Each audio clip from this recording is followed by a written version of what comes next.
2 ቀን ነው ነፃነትን ያገኘሁት። እሱ ይወቀኝ አላቅም።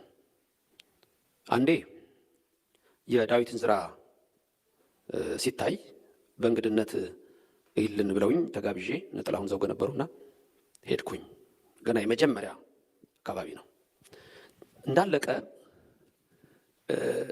እነሱም በጀርባ በኩል ነው የሚወጡትና ነፃነት የሆነች ነገር ትንሽ ነገር ይዞ በጣም ይሮጣል። ታክሲ ለመያዝ እንደሆነ ገባኝ።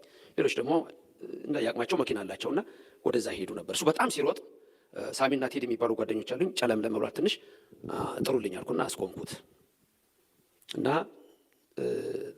ምን አይነት ፖቴንሻል እንዳለው ያንን ማየት ይችል ነበረ።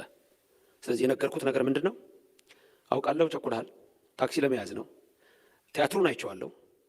ቲያትሩ ድራማው ድራማ የሚሆንበት አንዱ ትልቁ ነገር ያንተ እዛ ውስጥ መኖር ነው። ስለዚህ ነገ በኢትዮጵያ ሕዝብ ትልቁን ቦታ ይዘህ እነዚህን አሁን ያልካች እነዚህ ነገሮች አሁን የምትሮጠው ነገር ሁሉ በሌላ ቀይረህ በኢትዮጵያ ሕዝብ ውስጥ እና ለኢትዮጵያ ትልቅ ስራ እንደምትሰራ ፖቴንሻል በውስጥ እንዳለ እመለከታለሁ የሚል ነገር ነግሬዋለሁ። እኔ ልሁን አልሁን ሊያቀኝ አይችልም። ይሄንን ብየዋለሁኝ።